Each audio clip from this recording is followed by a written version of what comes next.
Classificação indicativa. Livre para todos os públicos.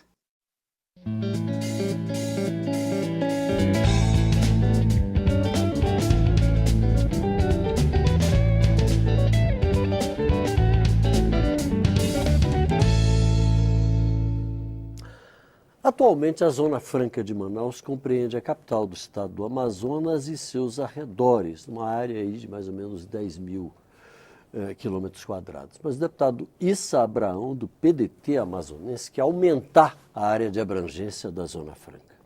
Ele apresentou um projeto incluindo na região industrial os municípios de Iranduba, Novo Airão, Careiro da Várzea, Rio Preto da Eva, Itacoatiara, Presidente Figueiredo, Careiro Castanho, Altazes, Silves, Itapiranga, Manaquiri e Manacapuru. Vamos saber do deputado as razões desse projeto de ampliação da área de abrangência da Zona Franca. Deputado, por que seria importante a incorporação desses municípios à Zona Franca de Manaus? Primeiro, meus cumprimentos a todos que nos assistem nesse momento e meus cumprimentos a você, Paulo José. Muito obrigado. Bem, Manaus, o Amazonas hoje ele tem em média uma população de 3 milhões de habitantes. E segundo o último cálculo do IBGE, só Manaus comporta 1.850.000. Claro que já aumentou, hoje eu arrisco dizer que tem 2.200.000 aproximadamente. E um polo industrial muito pujante, muito forte, uma concentração urbana muito fulminante, em virtude até da carência do interior do estado. A gente vive um êxodo urbano muito intenso por conta da não valorização das vocações regionais do interior e sem nenhum plano de continuidade de médio e longo prazo. As pessoas do interior do Amazonas vão para a capital em busca de universidade, de emprego, de oportunidade, de crescimento social e até em busca de saúde pública, né?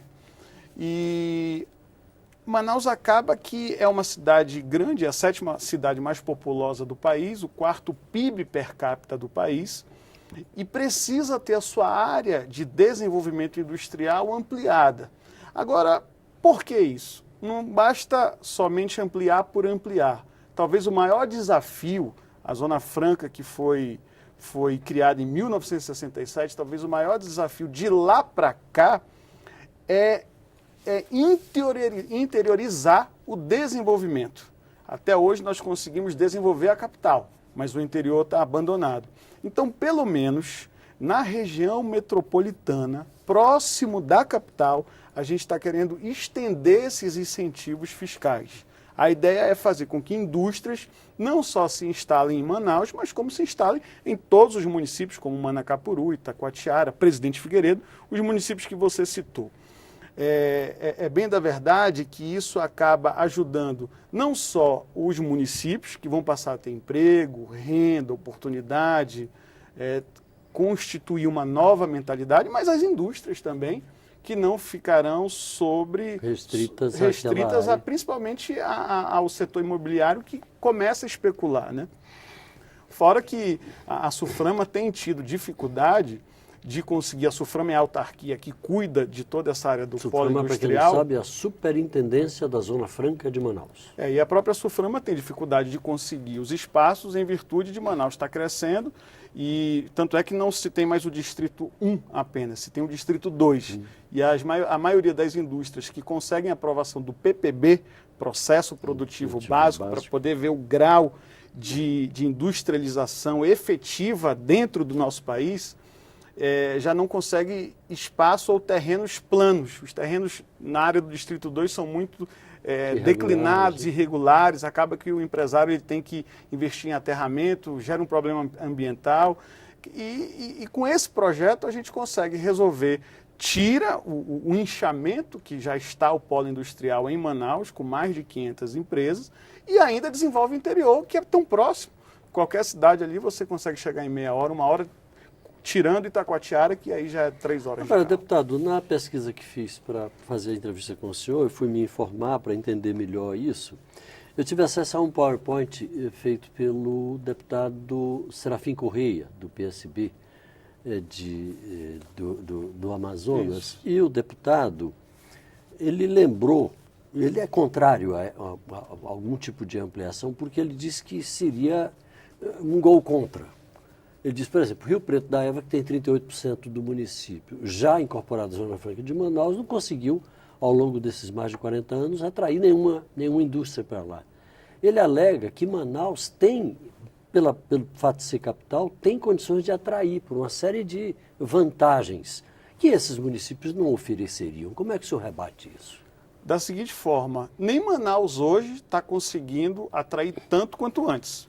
Prova disso é que a gente vem perdendo espaço para o Paraguai. O Paraguai hoje é onde se concentram boa parte das indústrias que deveriam estar em Manaus. Então a questão do empresário, do investidor ir para Manaus ou não é a questão apenas territorial. Existe uma questão de internet, telecomunicação, escoamento dos seus insumos, da sua produção, da sua mercadoria, iluminação, escola, educação. É todo um conjunto, todo um aparato que faz o empresário decidir ir para Manaus e ir para o interior do Amazonas. Agora, isso não é desculpa para não se ampliar, até porque hoje a gente vem sofrendo com as consequências da política econômica do governo atual, onde muitas das indústrias, o Paraguai está dando alíquotas a zero. E é mais próximo do Sudeste do que nós do Amazonas. Então é mais vantagem para o empresário ir para o Paraguai, onde ele paga bem menos impostos, do que ir para o Amazonas, do que ir para Manaus. Agora, por que é importante esse projeto? É o primeiro passo, talvez, para a gente interiorizar... Acho que houve uma tentativa desse tipo no governo Dilma, que não deu certo por alguma razão. De interiorizar Não, de ampliar a Zona Franca. Questão de vontade política. A questão a questão é só vontade política. A preocupação do deputado Serafim Correia, ela pode até ser pertinente no único quesito, porque nós vamos ter que aprovar aqui um decreto, que foi o mesmo decreto que criou a Zona Franca. E quando mexe na questão do decreto, todo mundo acha que pode ser um gol contra na questão política.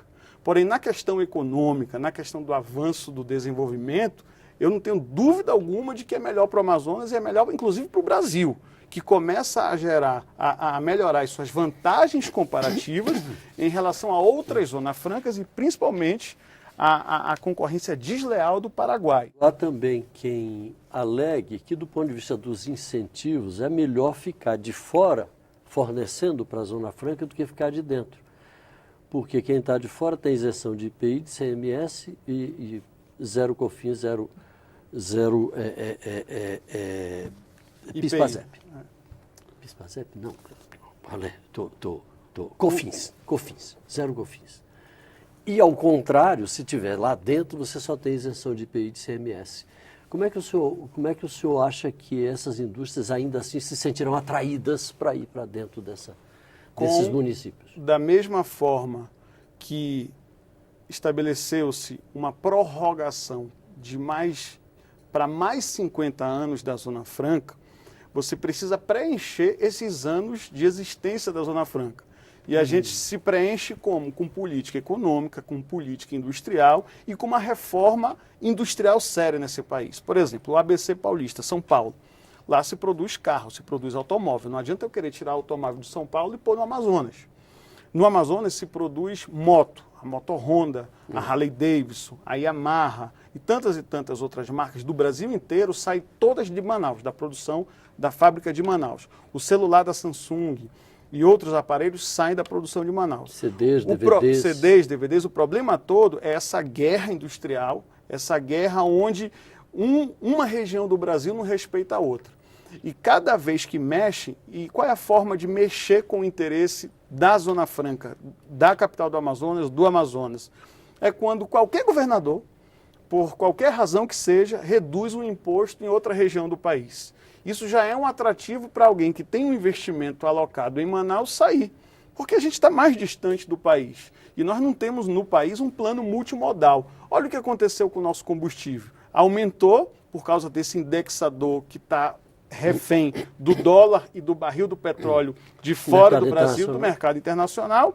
Ao invés de a gente seguir a lei da demanda e da oferta, que é tão básico em economia, e tentar valorizar apenas na exportação, mas aqui dentro vender em virtude da lei da demanda e da oferta, parece que isso é uma conta que é inaceitável para o atual governo e acaba que a gente fica refém do mercado internacional. Enquanto no exterior o barril de petróleo é 90 dólares, aqui é 17 dólares aproximadamente. Então, como é que eu posso cobrar um preço seguindo a especulação do mercado internacional, sendo que dentro do meu país eu vendo bem lá embaixo? Quer dizer, a contestação nisso tudo. Portanto, eu acredito que essas ideias, essas propostas é para aquecer economicamente a nossa região, o nosso Amazonas, gerar emprego e oportunidade. Para finalizar, que eu estou vendo você se arrumar aí, até 2016 nós tínhamos 130.220 empregos diretos na nossa Zona Franca. Agora, em 2018, o último dado que eu tenho é que nós temos somente 87.070 empregados efetivos diretamente na Zona Franca de Manaus. Portanto, aquecimento da macroeconomia, logística, escoamento e mais ampliação do nosso território para a área metropolitana ajuda os amazonenses e o Brasil. E uma reforma fiscal. Principalmente. Deputado, muito obrigado pela sua participação aqui com a gente. Obrigado a você. Sucesso. Grande abraço. Muito obrigado a você de casa, muito obrigado pela audiência, um abraço e até a próxima.